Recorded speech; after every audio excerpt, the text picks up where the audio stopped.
2015년 2월 22일 오전 하나님 말씀은 사도행전 8장 26절로 37절 말씀입니다. 사도행전 8장 26절부터 37절입니다.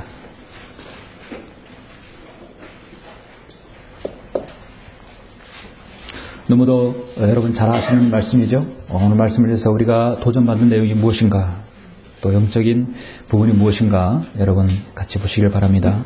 26절 봉독해 올리겠습니다. 그때 주의 천사가 빌립에게 말하기를 일어나서 남쪽을 향해 예루살렘에서 가자에 이르는 길까지 가라. 그 길은 사막이라 하니 그가 일어나서 떠나더라. 그런데 보라, 에디오피아 사람 곧 에디오피아와 여왕 칸타케 휘하에서 모든 재정을 담당하는 큰 권세를 지닌 내시가 예루살렘에 경배 드리러 왔다가 돌아가는데 마차에 앉아서 선지자 이사야의 글을 읽고 있더라. 그때 성령께서 빌립에게 말씀하시기를 가까이 가서 이 마차에 함께 타라 하시더라.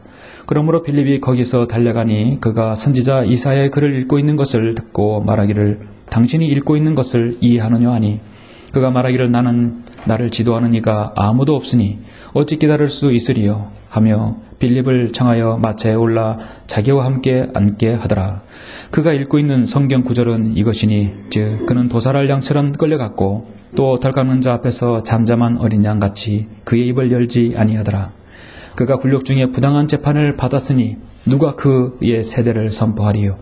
이는 그의 생명이 이 땅에서 끊어졌음이로다 이었더라. 그 내시가 빌립에게 대답하여 말하기를 당신께 부탁하노니 선지자의 이 말은 누구에 관한 것이뇨? 자신이뇨 아니면 다른 사람이뇨 하니 빌립이 입을 열어 이 성경에서 시작하여 그에게 예수를 전하니라.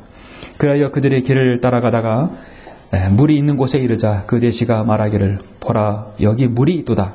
내가 침례를 받는데 무슨 거침이 있느뇨? 라고 하니 빌립이 말하기를 37절은 개혁성경에 완전히 빠져있죠. 개정판도 없습니다.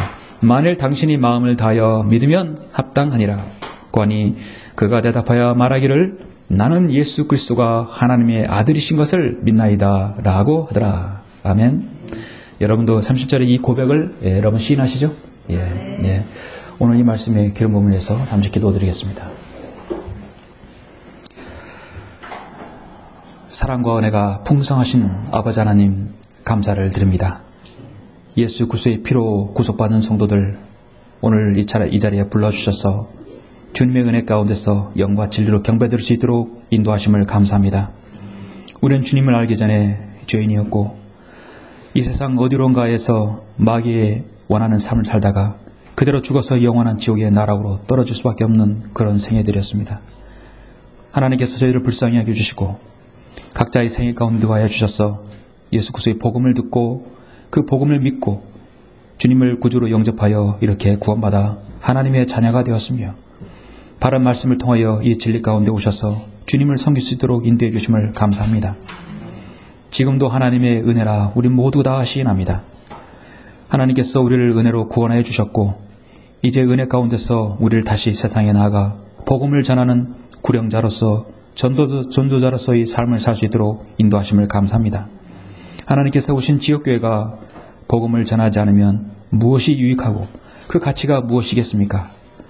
오늘 우리는 하나님께서 우리에게 이탁하신 이 복음을 우리가 전하기 위해서 도전을 받길 원합니다. 오늘 사도행전 8장을 통하여 귀한 진리의 말씀을 우리에게 알려주시고 또 일깨워 주시길 원합니다. 하나님 말씀을 제가 담대하고 정확하게 설교할 수 있도록 주님께서 인도하여 주십시오. 주 예수 그리스도 이름으로 기도드렸습니다. 아멘. 오전 하나님의 말씀은 전도자 빌립의 사역, 전도자 빌립의 사역이라는 제목으로 설교하고자 합니다. 스페인의 어떤 가정에 아주 엄격한 아버지가 또 아들이 있었습니다.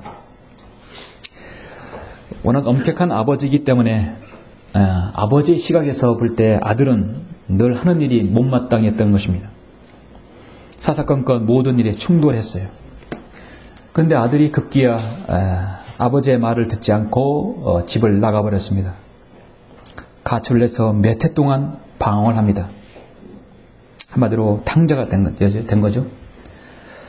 아들을 내보내고 나니까 아버지는 괴롭습니다. 부모의 말을 거역하고 나간 그 아들이 참으로 가슴 아파하지 않을 부모가 있겠습니까? 잘못이 있어도 그래도 용서하고 싶은 마음이 있는 것입니다. 아버지는 아들이 정말 보고 싶고 또 가슴 아팠고 그걸 어떻게든 용서하고 싶었어요. 아들을 용서하지 못한 자신이 좀 편할 수가 없는 것이죠. 마침내 용서하기로 굳게 마음을 먹고 신문 광고를 다음과 같이 냈습니다. 한 줄로 짤막하게 광고를 냈는데 그의 아들의 이름은 파코입니다. 광고에 파코, 화요일 정오 몬타나 호텔에서 만나자. 내가 다 용서했다. 아빠가 했어요.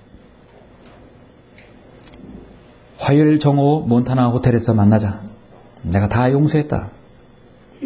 예정된 시간이 오자 아버지는 떨리는 마음으로 정오에 몬타나 호텔에 가보았습니다. 근데 왜 이게 웬일입니까? 그 몬타나 호텔에 적어도 800명이나 되는 청년이 엄청나게 모였던 거예요. 왜 그런지 아냐면 파코라는 이름이 가진 사람은 다 모였던 거예요. 당시 파코라는 이름은 스페인에서 아주 흔한 이름이었다는 것입니다. 아버지는 파코라는 이름으로 집 나간 아들이 이렇게 많은 줄 상상을 했던 못했던 것입니다. 여러분, 이 짧은 이야기가 시사하는 것은 참으로 크죠. 이게 바로 예수 그리스도의 복음의 핵심입니다. 아빠가 너를 용서했다. 파코, 너는 돌아와라. 조건이 없죠? 무조건 돌아오면 내 용서 주겠다는 것이에요. 뭐 이유가 있고 변론이 없습니다. 내가 그냥 용서하겠다. 돌아오면 내가 너 받아들이겠다는 것이에요. 이 세상에 있는 모든 죄인들에게 하나님께서 여러분 이름은 다르지만 죄인들에게 말씀하십니다. 너는 죄인이다. 죄인은 들으라. 돌아오면 내가 너를 구원해주고 용서해주겠다는 것입니다. 이사야 55장 말씀 7절에서 악인은 자기의 길을 불의한 사람은 자기 생각들을 버리고 주께로 돌아오라. 그리하면 주께서 그에게 자비를 베푸시리라. 우리 하나님께 돌아오라. 그가 넘치게 용서하실 것입니다. 아무런 조건이 없고 아무런 여러분 어떤 변론도 없고 어떤 결격 사유가 있는 사람이 한 번도 없어요. 돌아오면 그가 누구든 간에 악인은 돌아오면 주님께서 용서해 주신다는 것입니다. 하나님의 교회에서 예수 그리스도의 복음은 지옥에 떨어지기 직전에 한 혼을 구원하는 데 인생에 있어서 가장 중요한 일 중 하나입니다. 바로 지역교회 해야 할 일이죠. 하나님께서 이 마지막 시대 오늘날 여러분들에게 이 사명을 맡기셨습니다. 디도서 1장 3절에 보면 때가 되어 그 말씀을 복음 전파를 통해 나타내셨는데 이 일은 우리 구주의 하나님의 명령에 따라 내게 맡겨진 명명이라, 내게 맡겨진 것이라. 자, 저에게만 맡겨진 것이 아니라 여러분 각인에게도 맡겨졌습니다. 이 일을 우리는 일반적으로 구령이라고 합니다.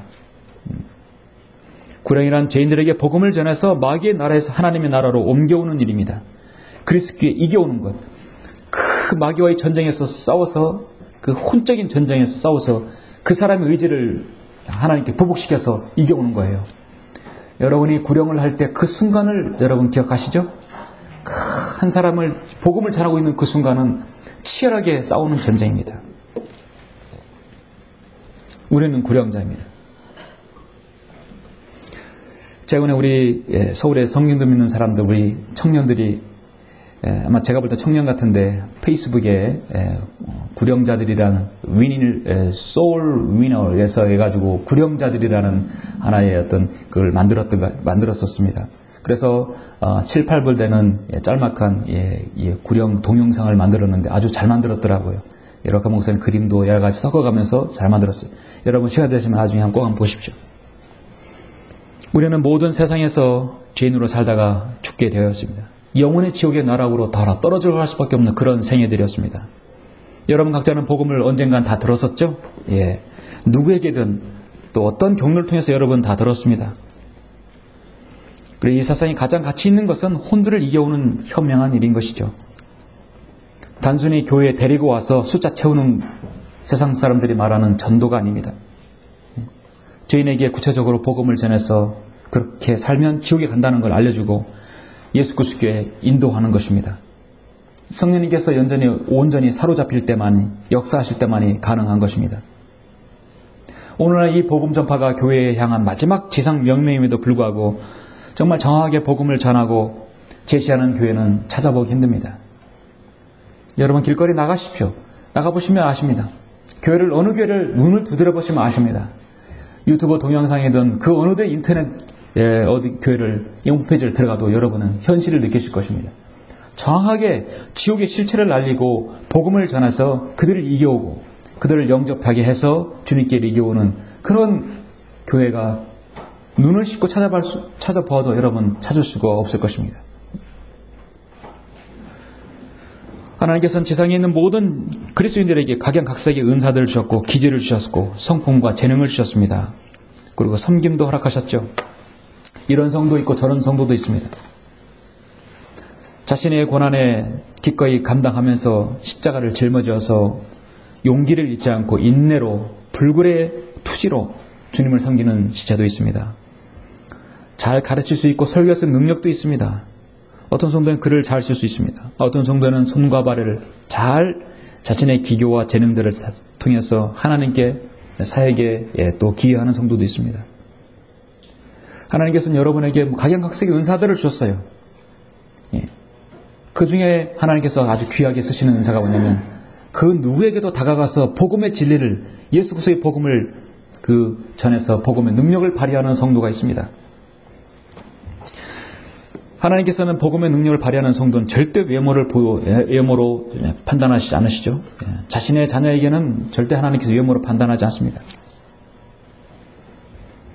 하나님께서 외모로 다른 것으로 인해서 판단을 하시게 되고 기준을 삼으신다면 자신의 사역자를 쓸 수가 없어요.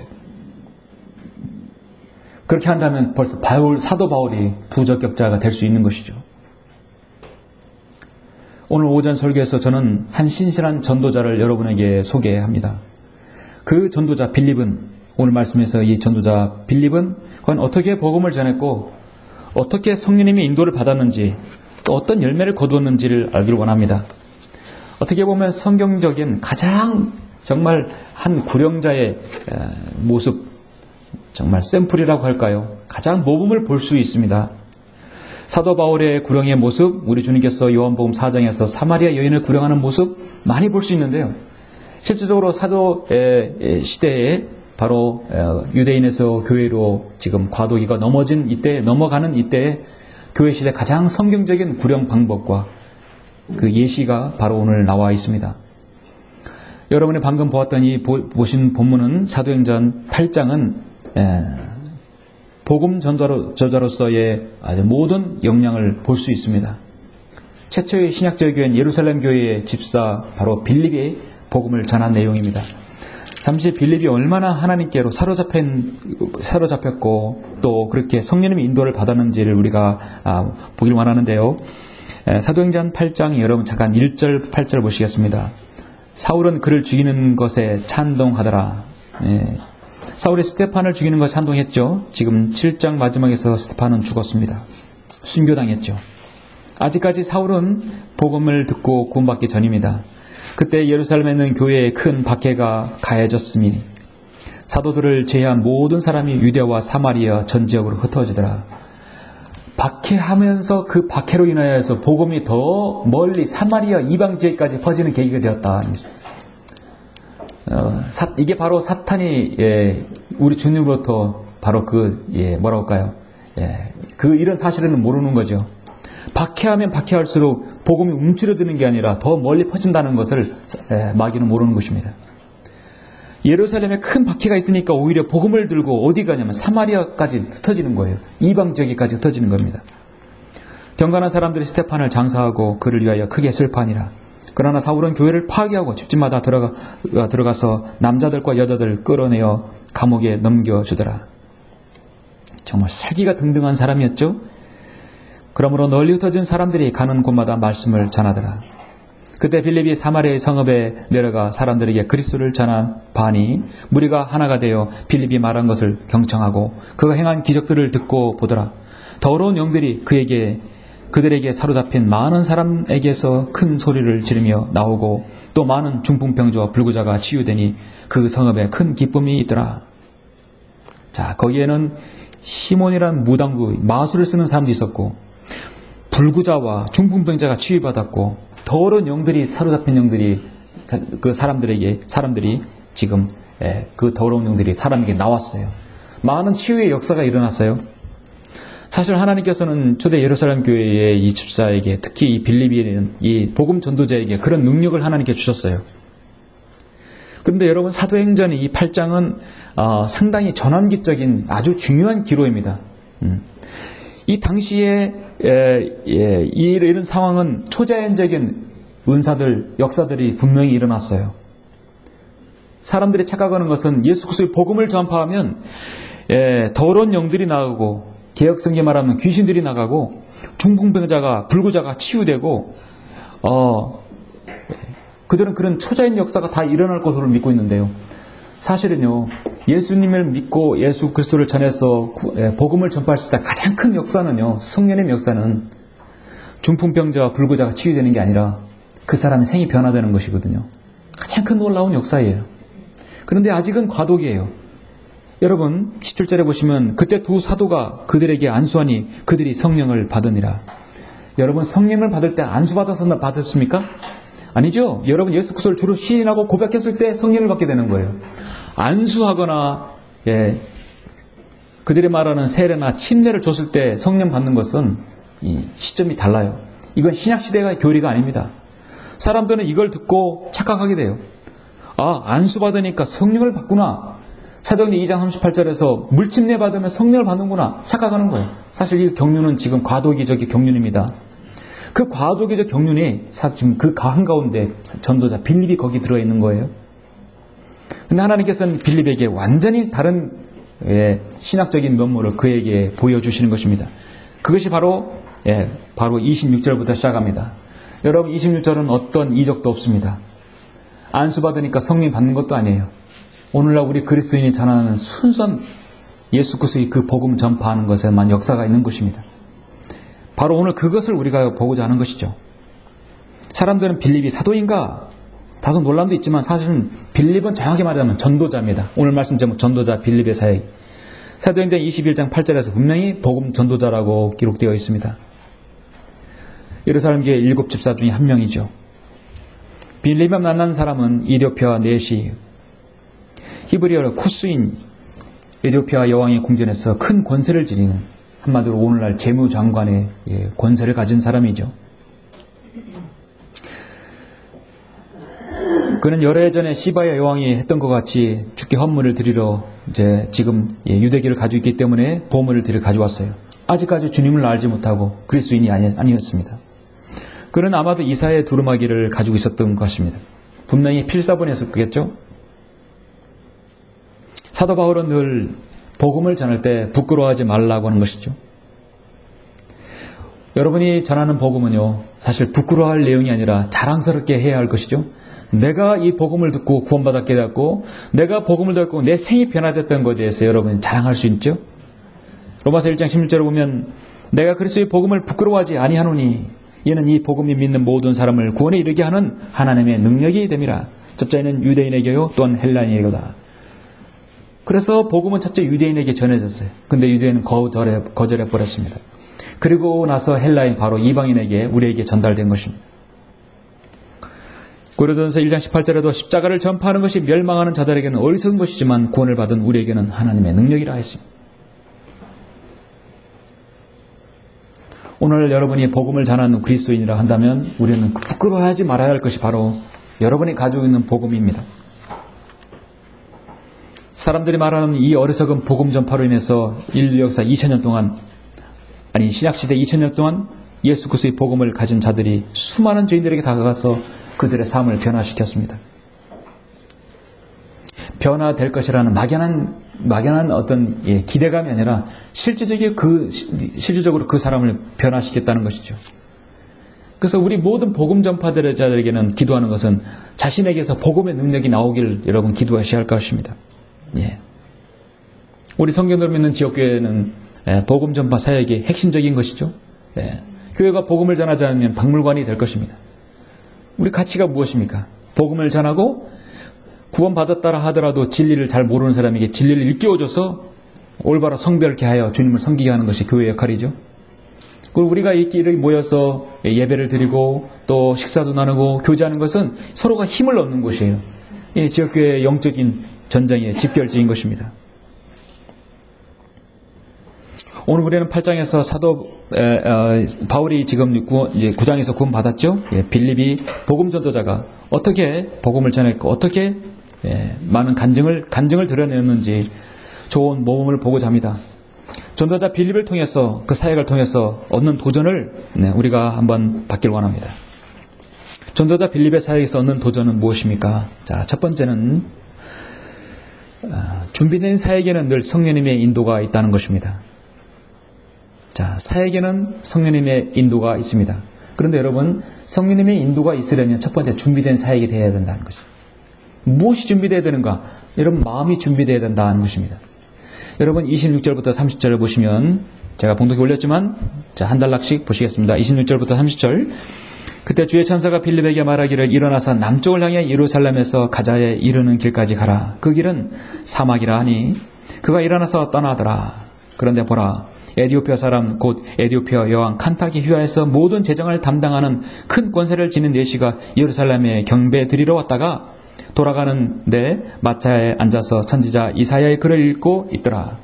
그때 성령께서 빌립에게 말씀하시기를 가까이 가서 이 마차에 함께 타라 하시더라.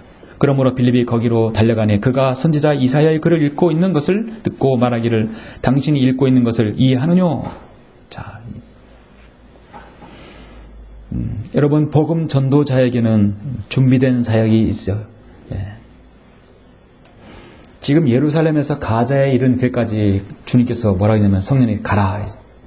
여러분 지도를 이렇게 나중에 자세히 보시면 아시겠지만 이렇게 갈릴리 바다에서 쭉 요단강이 흐르고 밑에 사해가 있는데 그 중간 왼쪽에 지역에 예루살렘이 있습니다. 예루살렘에서 가자는 이쪽 지중해 쪽이 있어요. 거리로 보면 환산하면 대략 80km가량 됩니다. 어떤 사람 100km로 가는데 직선 거리는요 80km인데 아마 이렇게 길도 이렇게 휘어져 있으면 적어도 100km 가까이 됩니다.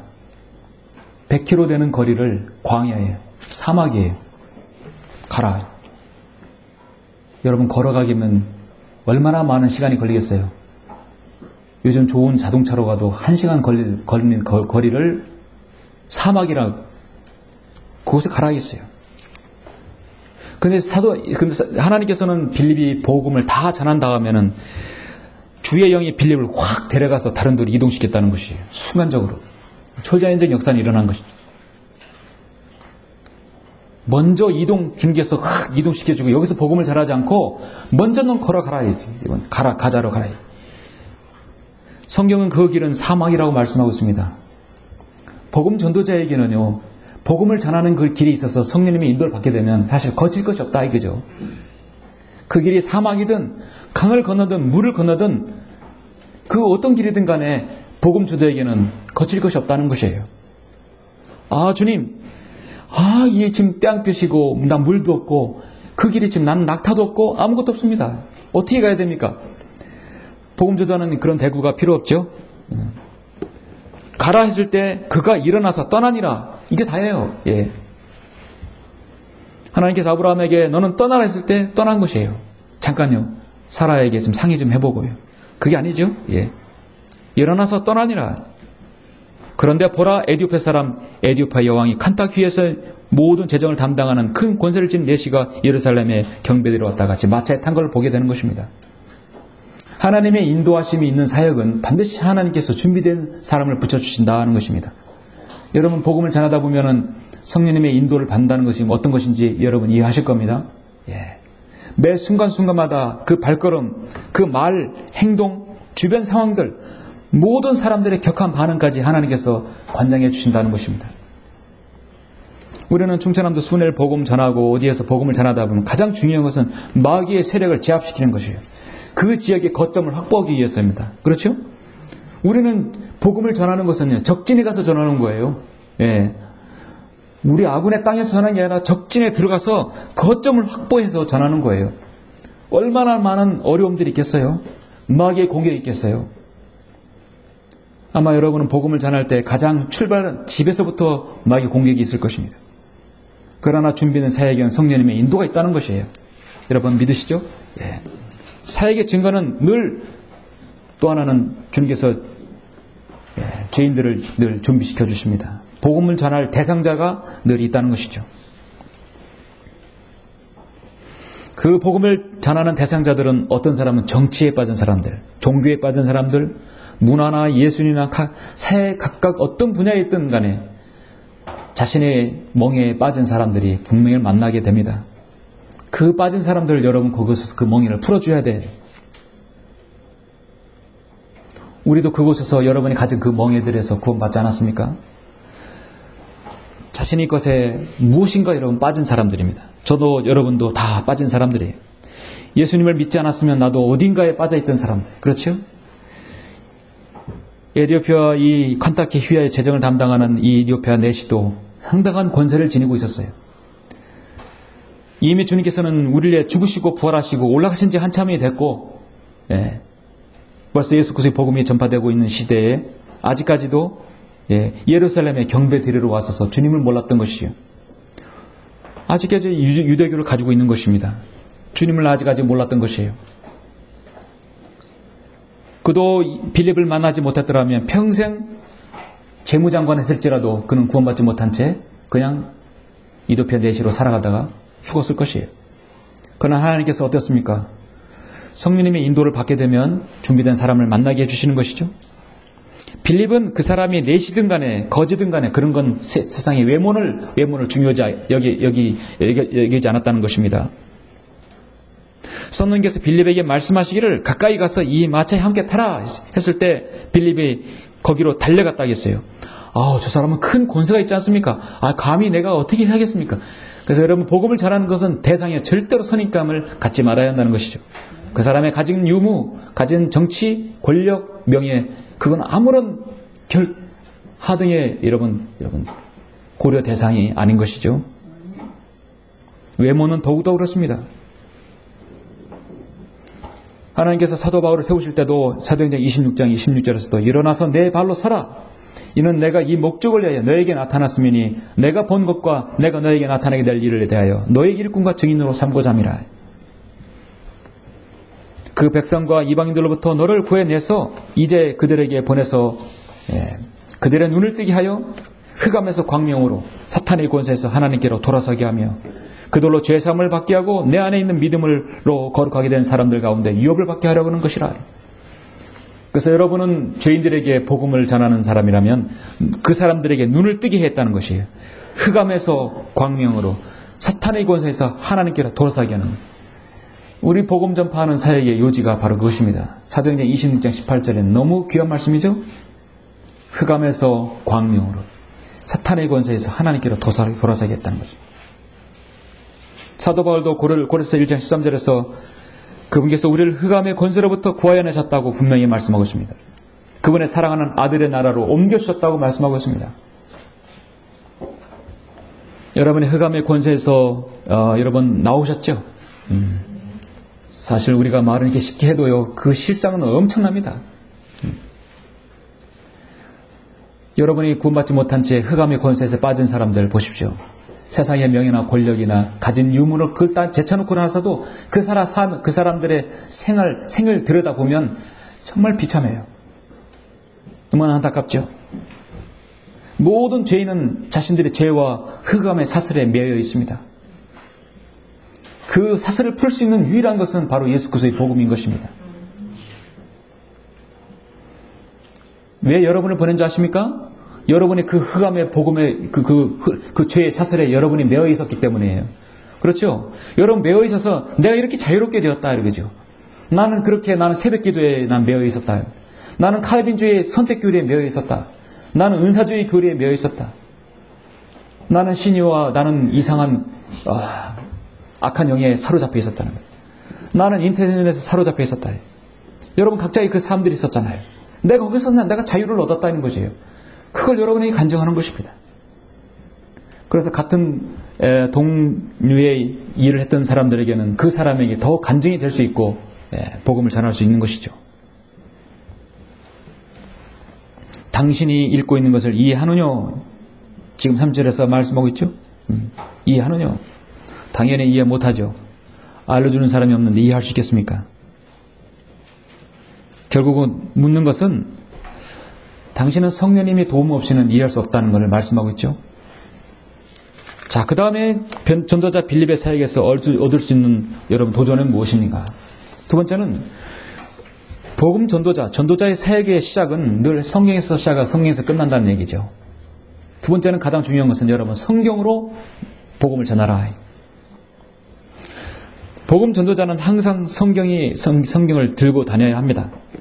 구약 성경, 신약 성경 따로가 아니라 신구약 성경을 드는 것이 사실 원칙으로 하는 것이 전 바람직하다고 봅니다. 개인구는 거리 설교할 때도 저는 그렇게 가르칩니다.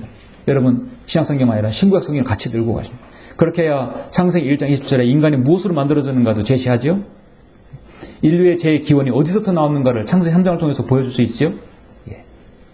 오늘 말씀처럼 지금 이사야의 글을 읽고 있는 것입니다. 31절 35절 보시면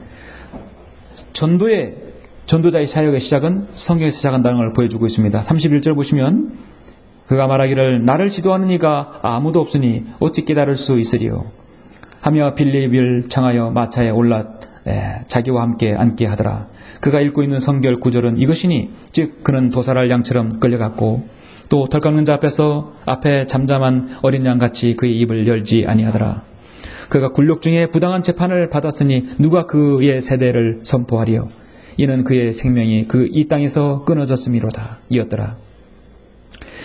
빌립이 그 내시가 빌립에게 대답하여 말하기를 당신께 부탁하노니 선지자의 이 말은 누구에 관한 것이뇨? 자신이뇨 아니면 다른 사람이뇨? 하니 빌립이 입을 열어 이 성경에서 시작하여 그에게 예수를 전하니라. 성경은 가장 중요한 복음 전파의 도구입니다. 복음을 전하는 데 있어서 그리스도인은 꼭 반드시 성경의 말씀 핵심을 내용을 제시할 때도 성경을 제시하는 것입니다. 왜냐하면 여러분이 성경에 권위를 부여하는 것이에요. 우리가 구두로서 전도지를 통해서 전할 수도 있지만 여러분 그것은 내 말이 아니라 하나님께서 그렇게 말씀하셨다는 것을 보여주고 그 권위를 성경에 부여하는 것입니다. 성경은 이렇게 말씀하신다는 것은 곧 하나님께서 이렇게 말씀하신다는 것이 여러분 대변하는 것입니다. 한 죄인이 구원 받으려면 성경의 모든 진리를 우리가 다 알고 전하는 것은 아니죠. 우리는 로마서 또 고린도전서 특히 여러분 로마서라든지 요한복음을 통해서 구원 복음을 전할 수 있습니다. 너는 죄인이고 너는 죽으며 너는 지옥에 떨어진다. 그러면 영원히 후회도 소용이 없다는 것이 그곳에서 구원받으라는 유일한 구원의 복음이 바로 여기 있다는 것을 제시해야 되겠죠. 빌립이 지금 알려주는 이 이사야 두루마리는 원본이 아니라는 것이죠. 오늘날 많은 사람들이 이걸 제시하고 있지만은 사실 원본이 아니라는 것은 말하지 못합니다. 이사야는 BC 720년 전에 이 이사야 53장을 통해서 예수 그리스도의 초림을 예언했어요. 이사야는 초림과 예언 모두 다 예언했지만 720년 전에 이 말씀을 기록하고 있습니다. 파피루스나 양피지가 720년 되면 어떻게 되는지 아십니까? 그냥 부서져 없어져 버려요. 한 책도 100년 되면 거의 휴지 조각 되잖아요. 파피루스 양피지가 얼마나 여러분 오래 가겠습니까? 그러면 지금 이디오피아 내시가 봤던 이 이사야의 글은 이 원본이 아니라 필사본이었다는 것이에요. 그렇죠? 하나님께서 필사본에도 분명히 하나님께서 지키시고 보존하셨기 때문에 하나님 말씀으로 성경으로 하나님께서 인정하신다는 거예요. 필사본, 번역본도 하나님께서 지키시는 것입니다. 절대 원본이 아니라는 것입니다. 주님께서 회당에서 읽으셨을 때 이사야의 61장을 읽으셨을 때도 그것은 원본이 아니었고 사본이었던 것입니다. 우리 하나님께서 사본을 통해서 읽으셨다. 필사본을 통해서도 하나님께서 역사하신다는 걸 알려주고 있습니다. 원본을 통해서만 하나님께서 역사하신다면 우리는 그러면 하나님을 섬길 수 없는 사람들이에요.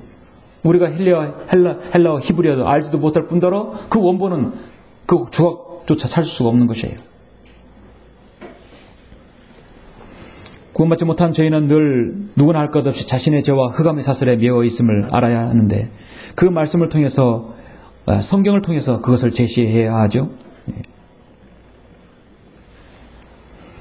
빌립은 지금 이사야의 본문을 보고 있는 것입니다. 그런데 아무리 봐도 이걸 이해할 수 없는 것이에요. 아무리 바른 성경을 가지고 있어도 여러분 진리를 알지 못하는 것은 왜냐하면 그 안에는 성령님께서 그 사람을 일깨워주지 못하기 때문입니다. 성경을 가지고 있다고 해서 자동적으로 구원받고 자동적으로 진리에 눈을 뜨는 것은 아니죠. 그래서 교회에는 훌륭한 성경 교사가 있어야 되고 말씀을 가르치는 사역자가 있어야 되는 것이죠. 학교에는 훌륭한 교사가 있어야 가능한 것입니다. 이 귀한 말씀을 읽어도 지도하는 이가 없으니까 어떻게 알 수가 없는 것이에요. 하나님께서는 빌립을 통해서 이 일을 알려주시고 있습니다. 자, 여러분이 어디에 가서 성경을 들고 갔을 때 여러분이 그 죄인에게 또 진리를 알고자 하는 일깨우자 하는 그 사람을 만났다면 하나님께서 여러분 보내신 거예요. 그럼 여러분 언젠간 여러분 그 사람에게 진리 제시할 기회가 있는 거죠. 무장할 수 있습니다. 여러분이 그 어디를 가더라도 여러분이 신구약에 있는 한글 킹제임 성경을 여러분 소유하시고 휴대하시면 언젠가 그 말씀이 필요할 사람들에게 여러분 만날 수 있는 것이죠. 이사야 53장은 지금 이렇게 말씀하고 있습니다. 6절에서 우리는 모두 양같이 길 잃으러 각자 자기의 길로 돌이켰으나 주께서는 우리 모두의 죄악을 그에게 지우셨도다. 그가 억압을 당하고 고난을 당하여도 그의 입을 열지 아니하였으니 그가 어린 양처럼 도살장으로 끌려가며 또 털 깎는 자들 앞에 양이 말 없듯이 그가 자기의 입을 열지 아니하는도다. 그가 감옥과 재판에서 끌려갔으니 누가 그의 세대를 선포하리요. 이는 그가 산 자들의 땅에서 끊어졌으며 그가 내 백성이 허물로 인하여 형벌을 받았습니다. 그가 악한 자들과 더불어 자기의 무덤을 마련하였으며 그의 죽음을 보조와 함께하였으니 이는 그가 폭력을 행사하지 않았고 그 입술에 속임수가 없었기 때문이라. 우리 주님께서 하나님의 어린 양으로서 우리의 모든 죄를 대속하시기 위해서 오신 그 이사야의 바로 예언의 내용입니다. 초림이죠.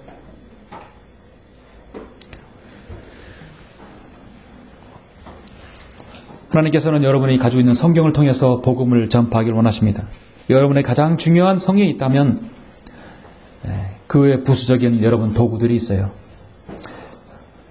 이제 우리는 다음 달부터 이제 충청남도 전역을 순회하게 됩니다. 겨울에는 날씨가 갑자기 혹한기가 오고 또 눈이 오고 또 도로가 안 좋을 수 있습니다. 그래서 단체로 이동하는 것은 어렵기 때문에 겨울에는 우리는 순회는 나가지 않습니다. 3월달부터 이제 다음 달이면 본격적으로 순회를 하게 됩니다. 우리 천안성의천역에는 여러분 보시는 대로 전도제들이 다양하게 있어요. 아주 컬러풀하게 여러분 각 사람의 적용되어지게 이제 다음 주면 2종류가 더 나옵니다. 여러 가지 자료들이 있어요. 교회를 찾는 사람들에게 또 그렇죠. 여러분 또 말씀 보정에 나온 그날의 양식이 있죠. 복음 전파자 성경이 있고 학회지가 있습니다. 여러분은 복음을 전할 수 있는 충분한 도구들이 있어요. 도구들이 있고 성경이 있고 복음을 전할 수 있는 귀한 도전을 줄 수 있는 교회가 있고 이제 하나만 있으면 돼요. 여러분의 그런 마음만 있으면 돼요. 가고자 하는 마음만 있으면 돼요. 동참하고자 하는 마음이 있으면 돼요. 참여하고자 하는 이런 기도가 있으면 되는 것입니다. 전도자 빌립의 사역에서 얻을 수 있는 도전 마지막 세 번째는 무엇입니까? 전도자 사역의 열매는요, 믿음의 고백입니다. 아무리 전해도 그 사람의 믿음의 고백이 없다면 안 되겠죠? 그 믿음의 고백과 침례 36절 40절에 보시면 그리하여 그들이 길을 따라가다가 물이 있는 곳에 이르자 그 내시가 말하기를 보라 여기 물이 있도다. 내가 침례를 받는데 무슨 거침이 있느냐? 빌립은 분명히 마태복음 28장에서 아버지와 아들과 성령의 이름으로 침례를 받으라는 말씀도 분명히 제시했을 것이고 구원받았으면 침례를 받음으로써 자신의 믿음을 간증하라는 것에서 분명히 얘기했을 것입니다. 침례 받으면 성령 받는다고 그렇게 가르치지 않았을 것이에요. 앞선 8절, 17절처럼 안수를 하니까 성령을 받는 거라고 가르치지 않았을 것입니다. 예수 그리스도를 주로 시인하고 고백했을 때 성령께서 내 안에 들어와 계시는 것이죠. 이디오피아 내시는 정확하게 성경적인 고백입니다. 내가 예수 그리스도를 믿고 구원받았을 때 그 다음에 침례를 받는 거예요. 그렇죠? 37절에서 오늘날 개혁성경 개혁개정판에 전무한 완전히 삭제된, 가장 중요한 믿음의 고백이 삭제된 것은 이건 마귀의 분명한 책략이고 마귀의 계략인 것입니다.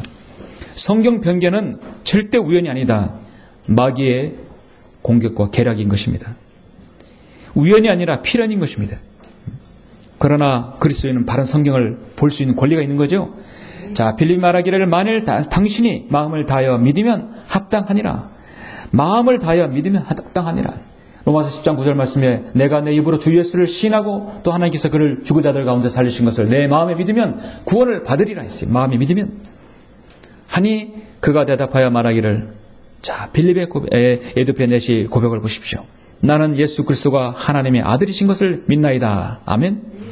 이미 요한복음에 있는 그 사실을 제시하고 있어요. 요한복음 AD 90년에 기록되어 있는데 이때 당시에는 지금 AD 34년밖에 되지 않았는데 그 신약의 고백을 하고 있는 것입니다. 나는 이제 새로운 피조물이 되었다 고백하는 것입니다. 고린도후서 5장 17절에서 그러므로 누구든지 그리스도 안에 있으면 새로운 피조물이라. 옛 것들은 지나갔으니 보라 모든 것이 새롭게 되었도다. 여러분 구원받았으면 새롭게 되죠? 모든 것이 새롭게 되었습니다. 구원받았으면 여러분의 과거에 했던 말들, 행동들, 생각들, 안 좋은 습관들, 그리고 생각과 관념, 주관, 가치관 모든 것이 하나씩 바뀌게 돼요. 그렇죠? 그렇게 할 수 있는 밖에 없는 것이 성령님께서 그렇게 인도해 주시기 때문입니다. 고린도전서 6장 19절 20절에서 또한 너희 몸은 너희가 하나님부터 받은 바 너희 안에 계신 성령의 전인 것을 알지 못하느냐. 너희는 너희 자신의 것이 아니니라. 너희는 값을 치르고 산 것이니 그러므로 하나님의 것인 너희 몸과 너희 영으로 하나님께 영광을 돌리라. 구원받은 그리스도인은 무엇인가 생의 변화를 이룰 수 있습니다. 사도 바울은 믿음의 선한 싸움을 싸우라. 영원한 생명을 붙잡으라. 이를 위하여 내가 또한 부르심을 받았고 많은 증인들 앞에서 선한 고백으로 고백하였느니라. 우리 그리스도인은요, 언젠가는 우리 주님 앞에 서기 전에 다른 성도에게라도 또 다른 믿지 않은 사람에게도 자신의 믿음의 고백을 해야 합니다. 다른 사람에게 구원 복음을 전할 때 나는 이렇게 살았었어. 그런데 예수님을 알고 이렇게 변화되었어요. 그 고백을 하면 돼요. 그것이 바로 복음 전파예요. 내가 이렇게 생이 변화되었다. 그리고 다른 여러 성도들 앞에서 내가 이렇게 구원받게 되었고 성경대로 믿는 대열에 서게 되었다. 선한 고백이 있는 것입니다. 죄인이 구원받고 나서 다시 세상으로 돌아가 버린다면 베드로후서 2장 20절의 말씀대로 걔는 그 자신이 토해낸 것으로 다시 돌아가고 돼지는 씻고 나서 그녀의 진창 속에서 뒹군다고 했습니다. 돼지는 그녀의 진창 속에 뒹군다. 돼지가 여자입니까? 아니에요. 돼지는 그러니까 관계대명사, 여성 관계대명사로 신경 성경은 받은 것이죠. 개는 남자로. 그래서 거듭나지 못한 남자는 개, 거듭나지 못한 여자는 돼지. 여러분이 정말 성경대로 믿는 사람이라면요, 여자 목사가 강단에서 설교하는 거 보면 정말 돼지같이 보일 거예요. 정말 돼지같이 보입니다. 유튜브 보시면 돼지 같은 여자들 얼마나 많은지 아십니까? 구원받지 못한 여자들이 은사를 가르치고 성령 방언 가르치고 통역 가르치는 걸 볼 수 있어요. 더러운 죄는 진창에서 이미 끝난 것이죠. 구원받았다면 흑암의 사슬에서 구원받았다면 무엇인가 생의 변화를 이루는 것이죠. 여러분이 구원받은 성경문이 그리스도인이라면 생의 변화가 무엇이라도 하나 있을 것입니다. 그런데 이런 말씀들을 어떤 가정에서 어떤 교회에서 세상 어디에서 말하면 그 말씀에 여러분 아멘하고 그걸 받아들입니까? 저는 이번에 설 연휴 때 가정 예배를 드리면서 참으로 많이 답답하고 마음이 아프고 힘들었습니다. 교회를 다니고 하나님을 믿는다고 하는 사람들이 얼마나 이선적인지 몰라요. 그래도 명절날인데 추도 예배를 드려야지 않겠느냐? 모이면 찬양을 하는데 입으로만 찬양하고 전날까지는 새벽 6시까지 술 퍼마시고 아침에 추도 예배 드린다고 모여서 있는 것이에요. 전 너무너무 이선적인 것에 대해서 정말 싫었습니다. 그리고 강력하게 하나님 말씀을 전달했죠. 반응이 기가 막히죠? 반응이. 아멘 합니까? 아멘 아니라 노맨이에요. 완전히 거절한다는 것이에요. 하나님 말씀을 싫어하는 사람들은 분명히 문제가 있어요. 거듭나지 못했든지 거듭났어도 완전 세상으로 돌아갔든지 근데 그거는 우리가 알 길은 없어요. 자신의 믿음을 고백했다고 한다면 그까지죠. 우리가 당신은 거듭나지 않은 것 같다 단정할 수는 없지만, 그러나 거듭났다고 한다면 최소한 생의 변화가 있어야 되는 것이에요. 이디오피아 내시는 자신이 예루살렘에 경배되러 왔던 그런 유대교 신자였어요. 그러나 전작 정말 하나님을 알지 못했고 주님을 영접하지 못했어요. 그에겐 성령님이 아직 없었어요. 그러나 그가 예수님 그리스도를 자신의 구주로 믿었을 때 나는 예수 그리스도가 하나님의 아들이신 걸 믿나이다. 그 믿음의 고백을 했던 것입니다. 바로 이 사람은 에티오피아에서 복음의 씨앗이 됐던 것이죠. 하나님께서는 여러분에게 직접적으로 원하는 것 두 가지입니다. 첫 번째, 여러분이 구원받은 것, 구원받는 것이죠. 그러면 거기 통과됐어요. 그 다음에 영과 진리로 경배드리는 것, 반드시 해야 되는 것입니다. 그 다음에 하나님의 직간접적인 뜻은 하나님의 뜻을 여러분이 간파해서 그 생을 살아가는 것이죠. 구원받았으면 이제 진리의 지식에 이르러서 공부를 해야 하죠. 구원받은 다음에 오늘 보시니까 여러분 사도 바울이 빌립이 그 다음에 행한 것이 무엇입니까? 38절에 보니까 그리고 나서 그가 마차를 세우라고 명한 다음 빌립과 내시가 둘 다 물로 내려가서 빌립이 그에게 침례를 주니라.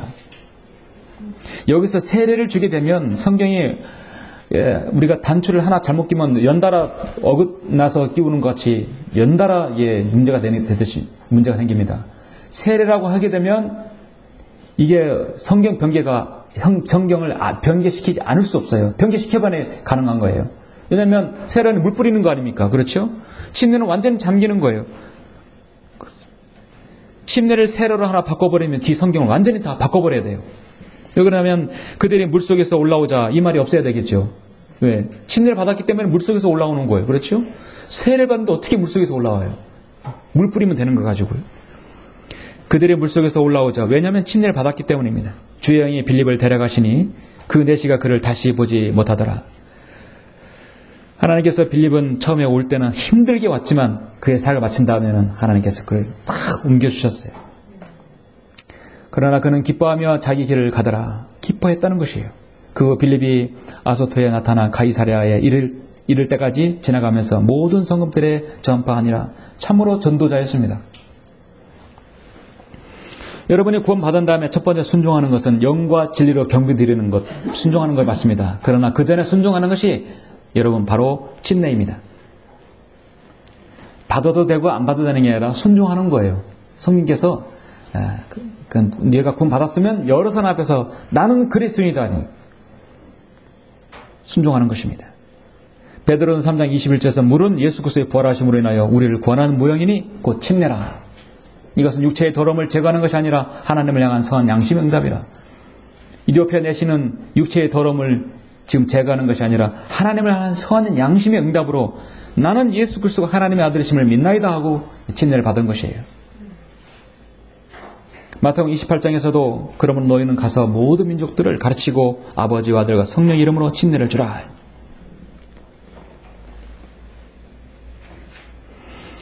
고린도전서 15장 19절에서 여러분이 침례 받아야 할 이유에 대해서 정확하게 제시하고 있죠. 만일 죽은 자들이 도무지 살아나지 못한다면 죽은 자들을 인하여 침례를 받는 사람들은 무슨 일을 하겠느냐? 어째여 그들이 죽은 자들을 위하여 침례를 받겠느냐?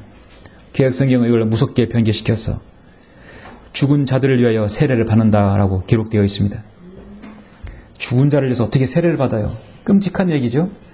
네, 이 말씀은 만일 죽은 자들이 도무지 살아나지 못한다면, 만일 육체적으로 죽은 자들이 도무지 그 사람이 부활하지 못한다면 뭐로 침례를 받겠느냐, 뭐로 물침례를 받겠느냐 이거죠. 여러분이 물침례 받는 것은 중요한 의미가 있어요. 나는 지금 죽어도 부활할 것이고, 나는 옛사람이 죽어서 이제는 새 사람으로 태어나서 주님께 내가 영과 진리로 경배드리고 내 생을 올바로 살겠습니다라는 공개적인 간증이 되는 거예요. 나는 죄의 육신에게 매여 있지 않고 이제 내 속사람, 내 성령님을 따라서 내 생일을 하나님께 드리겠다는 그 공개적인 간증인 것입니다.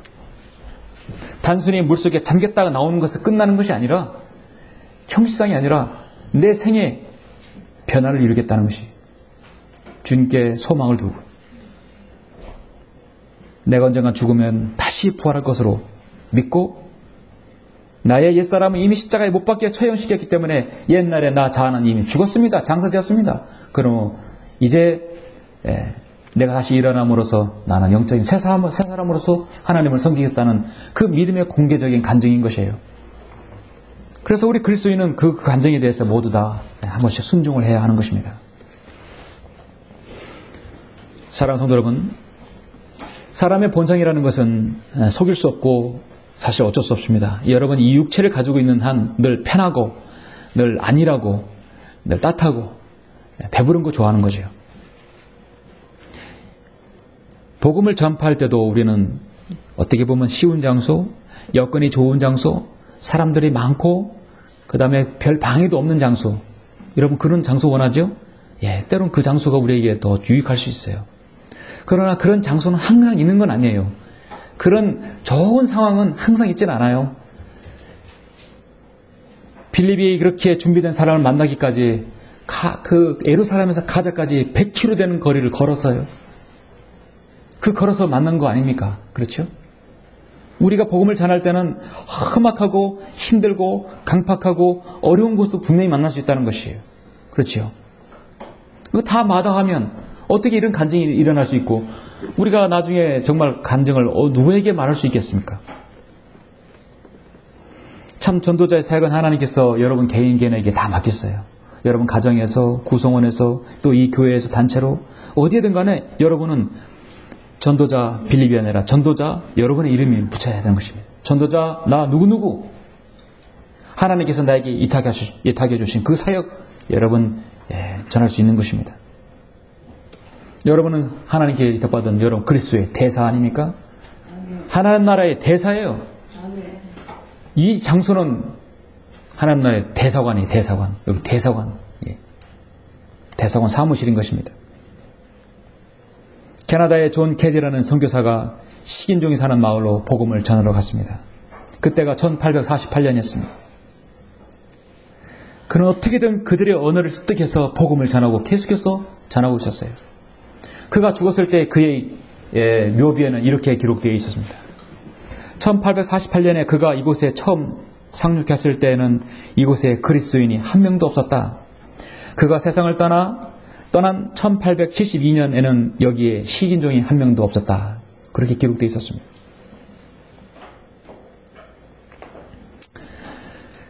그가 근 30년 동안 어떻게 얼마나 복음을 정말 전했는지를 알 수 있겠죠? 복음은 그렇게 사람을 변화시키는 능력이 있는 것입니다. 식인종도 그리스도인을 만들 수 있는 능력이 있는 것입니다.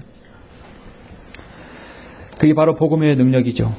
이 복음의 능력은 캐나다의 존 캐디 선교사만 있는 것도 아니고 오늘 빌립에 있는 것도 아니고 사도 바울만 있는 것도 아니고 여러분과 저에게도 있는 것이죠. 그렇죠? 예. 이로써 그분의 능력이 효과적으로 역사하신 대로 내게 주신 하나님의 은혜의 선물을 따라 내가 복음의 일꾼이 되었노라. 여러분도 복음의 일꾼이 되는 것입니다. 준비된 사역에는 늘 성령님의 인도가 있었고 그 사역에는 시작은 늘 성경이 있었으며 성경에서 끝납니다. 그리고 사역의 열매가 분명히 믿음의 고백이 있고 또 진례가 있었습니다. 결론적으로 마귀는 오늘날 이 위대한 하나님의 구원 계획이 실현된 복음을 무가치하게 만들어버리고 무기력하게 만드는 그런 방해를 하고 있습니다. 무가치하게 만들고 무기력하게 만드는 것이죠. 여러분 복음을 전할 때 가장 우리가 경계해야 되는 것이 바로 무기력이죠. 예. 복음은 항상 스탠바이 하고 있어요. 성경은 항상 변하잖아요. 성경은 스스로 항상 서 있기 때문에 성경은 절대로 움직이지 않습니다. 항상 성경은 정확하게 지시하고 있어요. 근데 전하는 내가 문제예요. 내가 기분이 울적한다든지 영적으로 다운이 됐다든지 내가 무기력하면 내 안에서 복음의 능력이 사라지게 되는 것이죠. 문제는 항상 나에게 있어요. 그렇죠? 그렇기 때문에 여러분이 복음을 전파하는 사역, 그 시간, 그때는 정말로 여러분 말을 아끼고 더 여러분 성령님의 인도를 받아야 되는 것이죠. 마귀가 그리스도인의 신, 간증, 이따가 침례 받을 때 그 간증을 마귀가 가장 싫어하는 거예요. 그때까지 마귀가 얼마나 구원받지 못하게 하고 침례받지 못하게 하고 얼마나 방해했겠습니까? 예. 지금도 배교한 무리들 지속적으로 우리 교회를 공격하고 있고 마귀가 뿐만 아니라 마귀가 그걸 쓰고 있는 것이에요. 그리스도의 선한 고백을 싫어하게 되는 것입니다. 여러분이 누구든지 사람들 앞에서 나를 시인하면 나도 하늘에 계신 나의 아버지 앞에서 그를 시인할 것이라고 분명히 말씀하고 있어요. 여러분 사람들 앞에서 주님을 시인하는 것, 주님께서 얼마나 기분 좋아하겠습니까? 그렇죠? 예. 오늘날 성도가 바라보는 것은 잠깐 있다가 사라지는 것이 아니라 우리가 가야 할 곳은 영원한 본향입니다. 이제 새 예루살렘에 우리가 또 가야 되고 또 이 땅에 천년왕국도 있을 것이고 앞으로 우리를 날은 불행 끝 행복 시작이만 그것만 남았던 것입니다. 남은 것이죠. 이제 잠시 잠깐 우리가 앞으로 5년 아니면 10년 이제 주님께서 오실 날이 다가왔어요. 우리가 해야 할 복음 전파의 사명은 이제 여러분 인생에 두고 가장 짧고 굵은 일입니다. 그렇죠? 다시는 이런 기회가 없을 거예요. 여러분 생에 우리가 복음을 들고 가는 것은 두 번 다시 이런 기회는 없을 것입니다. 그렇죠? 바로 황금기회인 것입니다. 골로새 1장 23절을 읽고 마치겠습니다. 만일 너희가 자리 잡고 정착된 믿음 안에 계속 있으며 복음의 소망에서 떠나지 아니하면 그러하리라. 이것은 너희가 들었고 하늘 아래 있는 모든 피조물에게 전파된 것이니 나 바울은 이 복음의 일꾼이 되어노라. 나 바울은 이 복음의 일꾼이 되어노라. 여러분 막 속으로 그렇게 마시면 나 여러분 이름을 거명하고 나 누구는 이 복음의 일꾼이 되어노라. 여러분 믿으시죠?